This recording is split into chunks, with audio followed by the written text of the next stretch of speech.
I'm predominantly very introverted.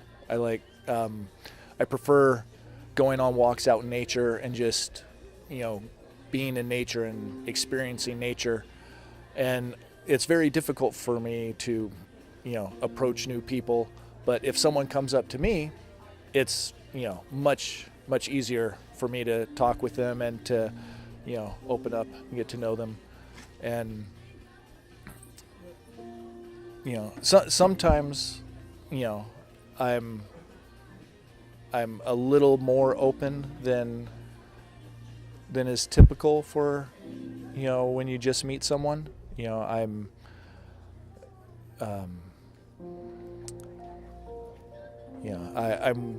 often willing to get deeper than the level of relationship would warrant, but I don't really have like a lot of friends that I keep in constant contact with. I have a couple friends that I do, but I don't, it's not like on Friday night I'm, trying to find someone to go do something with. I eat by myself a lot. I go to the movies by myself a lot, and but I don't mind. It's not that I'm doing it because I'm, feeling lonely or anything. I enjoy the peace and quiet of solitude a lot. Yeah, I think consciousness wants to experience as many different points of view on life as is possible, and there might be infinite different points of view that consciousness experiences. Probably like fear of rejection and like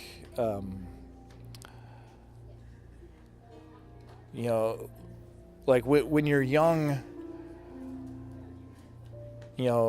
like certain experiences can like kind of imprint themselves on you, and like even just a minor time of like being made fun of or being rejected like makes you afraid of every situation going forward, even though like I don't consciously think about like a specific time when that happened.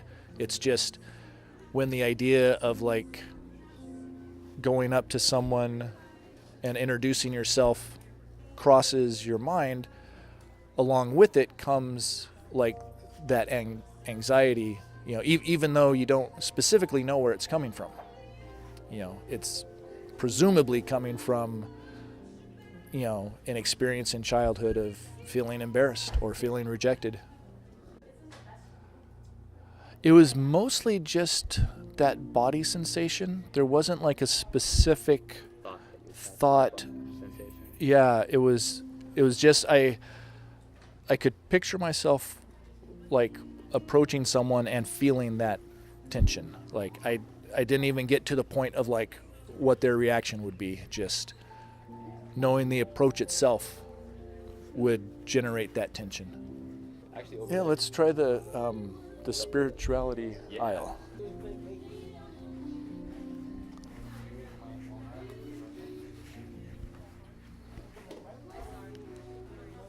Do you is it all right? We're shooting a video.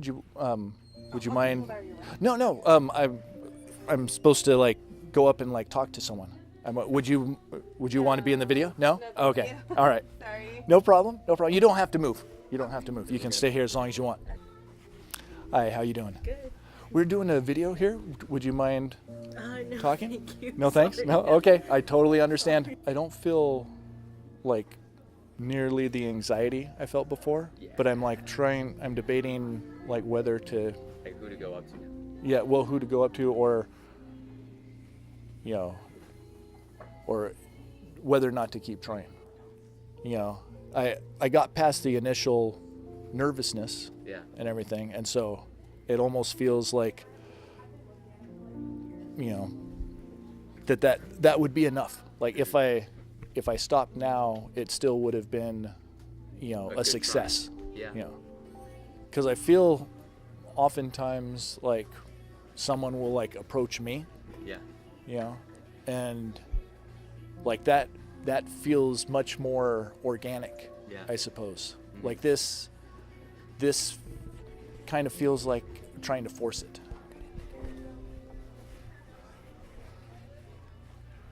Hi, how you doing? I'm okay, thank you. You'd rather not? Okay, no problem. All right. No problem. Yeah. Do you want to be in it? I don't know. Yes. I'll just have to talk. Sure. Excellent. Why not? I got a couple Excellent. minutes before we gotta go. Very good. Cool. All right. So I'm Rob. Tyrone. Tyrone? Nice to meet you. Nice to meet you. All right. Nice to meet you. And what brings you here today? What are you looking for? Well, we got some young adult books here for the kiddos, and then I got a military book, and my Oh, right wife's on. looking for possible, outdoors, renovation in the backyard, stuff like that. Oh yeah. Yeah. Were you in the military? I Are you was. in now? No, not anymore. Done. So Oh, yeah? clean break. We're good to go. What branch? Air Force. Oh, really? Yeah. I was in the Air Force for 2 years. Okay. Yeah. Good deal. 2 years you got out. You're good. Right, exactly. How long were you in? 12. 12. Yep. Oh, man. Yeah. So, So you must have enjoyed it a bit more than I did. enough. So stationed overseas. Yeah. Japan. Japan. Did that for 3 years. Yeah, Really? it's good times. Yeah. My niece, her husband is in the Marines, and he was just stationed in Japan for either a year or 6 months. Just Okay. recently. Just Nice. got back recently. Okay. So, Good deal. what was Japan like from your point of view? That was great. The people Yeah. are wonderful. The culture is amazing. The history is amazing. And yeah. just going to different sites and just being part of their culture for 3 years was great. It was wonderful. Great people, and it's just amazing and just completely different than the United States. It's pretty cool. Stuff like did you go to any like monasteries where like there was monks and everything? We didn't do any monasteries, any monks, anything like that, but they celebrate the dead differently than here. Like, we have cemeteries Right. and stuff like that. For there, they may have something on the side of the road. It might be like a cave, Oh, yeah. And they have candles, and it seems like their culture there is really family oriented. I mean, the shisha dogs and stuff like that. What's that? Shisha dogs are like, it's hard to explain. Google would have a better answer, Okay. I'm sure, than what I can give you. But it's basically, they're like, it's a male and a female dog, I believe, and Uh-huh. they bring, I don't know, something about spirits or something. Huge tug of war in Okinawa, Japan. It's like the Really? biggest tug of war. I can't remember how long this rope is, but it's like city blocks long, and there's thousands of people. No way. And there's these feeder cords or feeder rope that come off the main. Yeah. And you do literally a tug of war with thousands of people. Wow. And at the end of it, you can cut the rope off, and it brings good luck. Okay, So okay. We have that in the house in a frame. Oh, so. did you take part in the tug of war? Yeah, we did. It was amazing. Wow. Like, you're just pulling on this giant, I don't know how, the circumference is probably 8 feet. It's amazing. And then there's thousands of people on this road in Naha.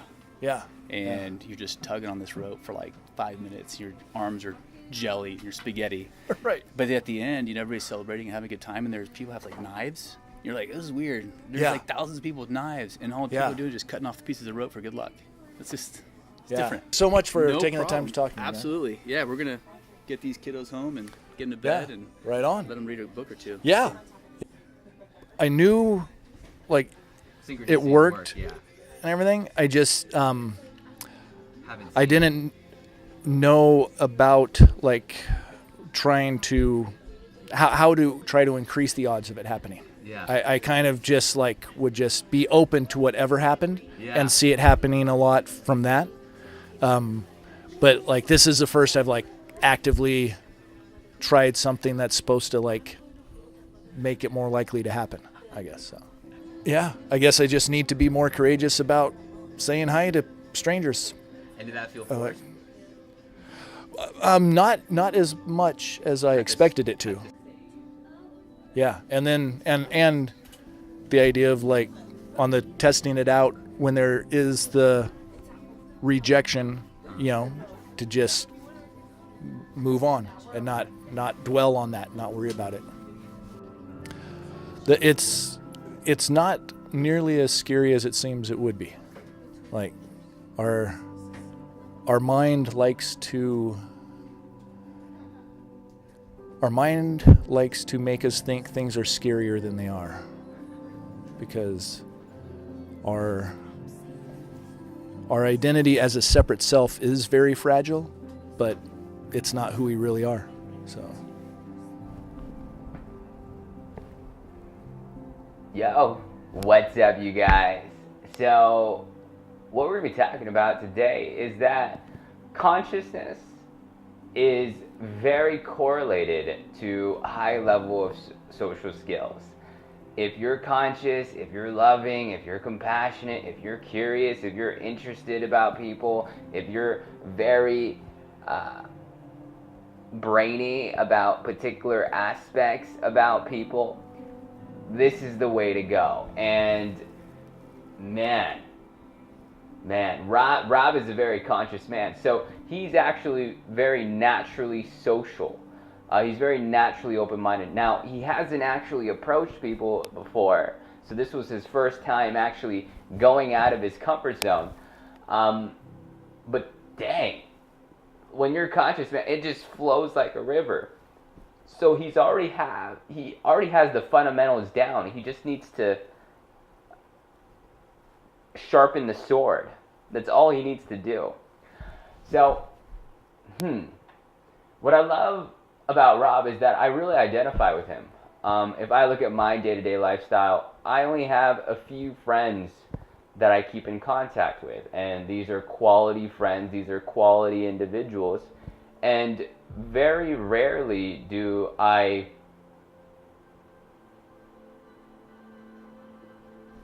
keep engagement with them. Do I consistent, like, there's only a few of those.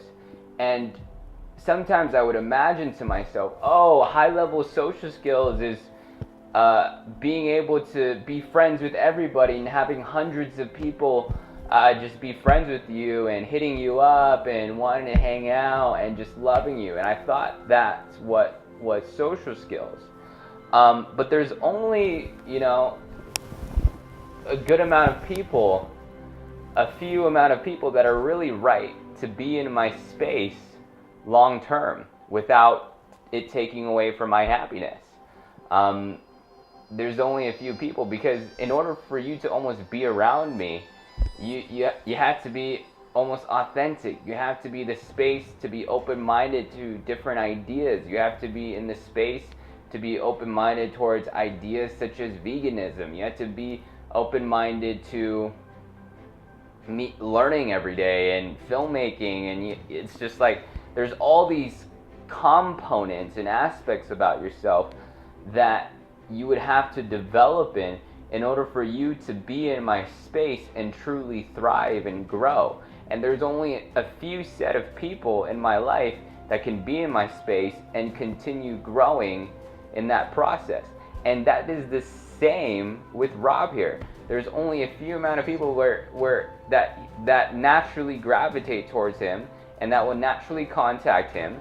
And you'd expect and Rob is basically a celebrity. He's a celebrity on YouTube with, I won't say how much, but it's a lot, like a lot. And you would expect that, he would be having more attention and more things being thrown at him. But that's not the case.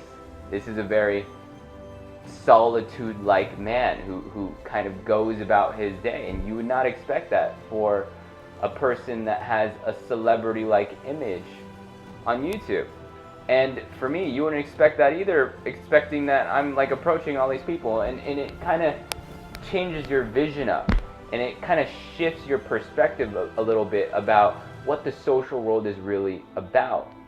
And the social world isn't about people flocking towards you and giving you approval and validation, and that is a mirror of how good you are socially. But it's really about the quality of people that you continuously attract into your life. That is a reflection of conscious social skills. So I just want to kind of get that in the waters a little bit. Now, what I really loved about Rob is that he was on the verge of identifying with his fear, that tenseness inside of his body at the very start, but he didn't. And that allowed him to make courageous decisions. That allowed him to continue along with the video. And he was about to go into the spirituality section.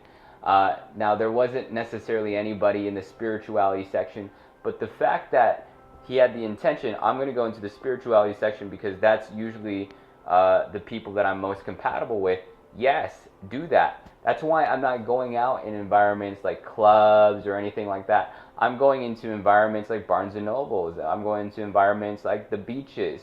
These are in the environments where I can truly shine and can truly show my personality and can truly learn from people and really allow people to go down my path and grow with them. I'm looking for a particular mindset when I'm speaking to a person, and that mindset is what we call consciousness, is what we call energy. I'm looking for a particular energy when I'm interacting with people, and that's what he was doing. Now, there wasn't any synchronicity that happened in the spirituality section, and that's okay.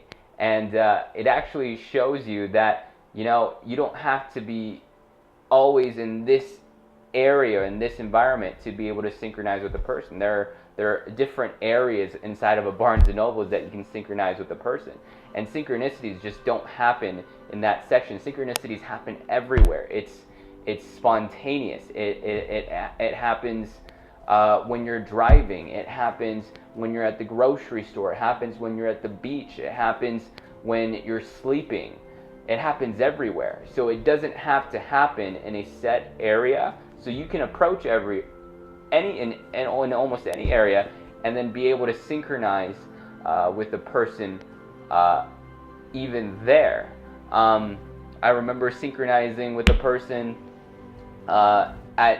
in the nighttime while bike riding at 3 a.m. I synchronized with the homeless person that was just super easy to talk to, super energetic and just willing to grow. And I remember a year later I see her and she gives me the biggest hug. Oh my gosh, I've been looking for you for so long. I remember how we met and all that stuff, right?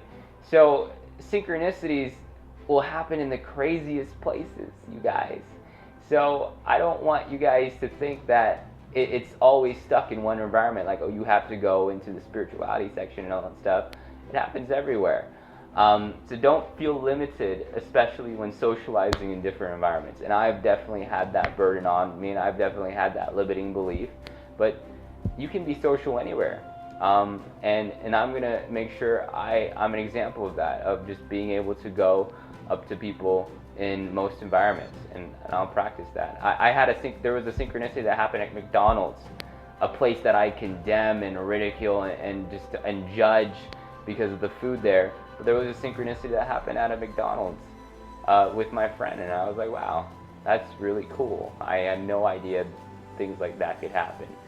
So that's the power of synchronicity. Now, what I love about Rob here is that he's very intuitive. So what you'll notice with him is that he's very empathetic. He understands where the person is coming from. So, for example, in that spirituality section, the girl was kind of like, she was thinking that she needed to leave because the camera was there. And then Rob's like, no, it's all right. Like, stay there. We're just doing this video. It's not a big deal.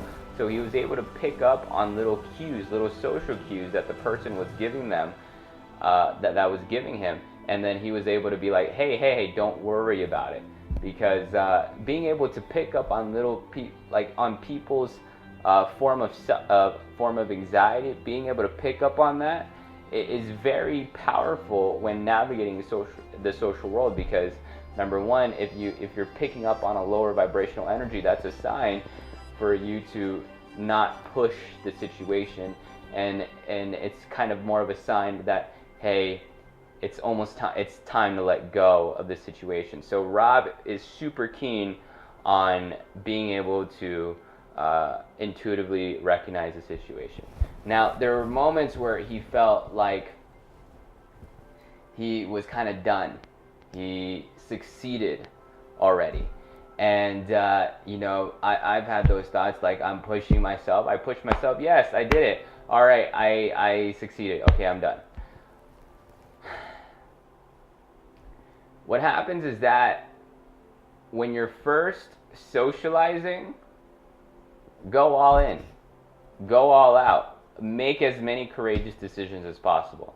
Now, you can tell yourself, like, hey, I'm kind of done, I pushed myself, I succeeded, but this is social synchronicity. This isn't just approaching, this is social synchronicity. So you're almost relying on a synchronistic experience to happen spontaneously because, number one, as long as you're aligned towards a pure intention of courage and compassion and care for other people, synchronicities will happen. And Rob is the most conscious dude ever, so a synchronicity has to happen. So if you're around me, and if you're in my mindset, don't stop until the synchronicity happens. And once you see the synchronicity happens, that's good. And also, what happens is that it's more like you haven't pushed yourself that much. It's like, hey, you know what? I went to the gym. I did 20-pound weights right here. I did some 20-pound weights, and then I'm gonna go back home now. And yeah, like it's kind of you didn't push yourself. You didn't go out of your way. You didn't go into the trenches yet. You just kind of dabbled, like, hey, this is kind of cool. Nice. I finally went over the big hump of going to the gym, and then you just left. There was no pushing that was going on, and that's not where growth happens. So he pushed himself, and that's what I truly value. Now, the other thing that he said, so that's the thing about approaching. You got to push yourself. You think you're done, you're not done. Especially when you haven't done, especially if you haven't approached over like 2,000 people, you're not done. Like, you got to keep going. You're not done. You cannot say things like, I can say that. After approaching 2,000 people, I can say, okay, I'm kind of done now. All right, cool. I can chill out a little bit. But if you're a dude that's first approaching, that's first getting into it, you can't say that. You cannot say that, because that statement is going to be the statement that's going to sabotage you. Now, it's a very coherent statement. It's a very understandable statement. Yet, it's not a statement that is going to best support you, that is going to best serve you. And he's saying that, and I remember him saying like, oh, it feels forced and all this stuff. It's not forced. And what he recognizes is that social skills is like a magnet. Again, you're this magnet and this other magnet. And what happened is that this is what happened with the 3 people that he met. Wink, wink, wink. That's what happened with the 3 people that he met. And then what happened is that then he met this synchronistic person, the one that's a pilot as well, and then and it was just like a magnet that kept on going. And then once this person had the intention to leave Barnes and Nobles, wink, like that, done. That's what social skills is. So what's happening is that you're gauging the magnetism of every person, and that's what Rob was doing. So he's thinking, no, I don't want to force the situation, because what happens is that if you're not thinking about social skills in a magnetic way, what happens, it looks like this. And then they get repelled by you, and you're thinking, oh shit, I have to kind of force the conversation to kind of make this social thing happen, because you're thinking that social skills, it doesn't work. Like, what? Because you're getting so many rejections, so you feel like you have to force the situation because you're getting so many rejections, so that becomes your only kind of way of viewing reality. And especially if he's only approached like 3 people, like that's not enough for him to make a hypothesis or a conclusive statement about the social world. That's not enough. So he's making the conclusive statement, oh, I have to force myself to be social. Because if all his experiences are people being repelled by him, he's going to feel like, oh, I don't want to force the conversation. If all the experiences, all the social experiences that he's had are people being repelled by him. But that's not the case, because what happened towards the very end, there was no forcing that happen. It was just pure magnetism. The curiosity that he already had, the willingness to understand, the willingness to ask a question, those components he's already had in his faculties. And there was this other person that was willing to reciprocate and be the space to hold and almost reflect back those qualities. So he reflected back a story about Japan and the pilot stuff and da-da-da-da-da. And that's what social skills is. And there was no forcing that was going on. So you're not forcing a conversation, you're gauging the magnetism of every person that you're talking to. And once you do meet that person that you're a true magnet with, then you can start seeing reality a little bit coherently. So that's the thing about social skills. You're never forcing a conversation, you're never forcing a situation. And consciousness is super important when socializing, because if you identify with your fear, if you let your fear run you, if you let your fear plug thoughts inside of your head, those things are going to sabotage you like crazy, okay? So I hope you guys enjoyed this video, and I hope you guys go out and be social and start talking to people, because there's so many people that are there for you to meet, and so many people are there for you to almost build your character and see. It's literally, for me, it's like traveling. So instead of me traveling to another country, I can travel towards different personalities. And through traveling all these different personalities, I gain experiences.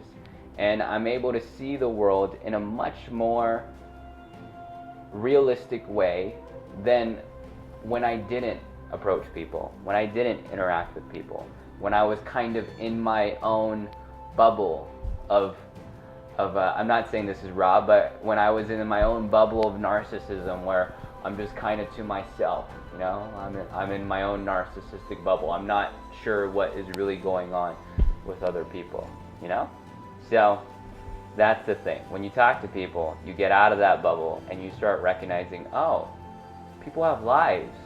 People are doing this. Oh, shit. Who knew? That's what life's about. So, life skills is social skills. Consciousness is social skills. Peace.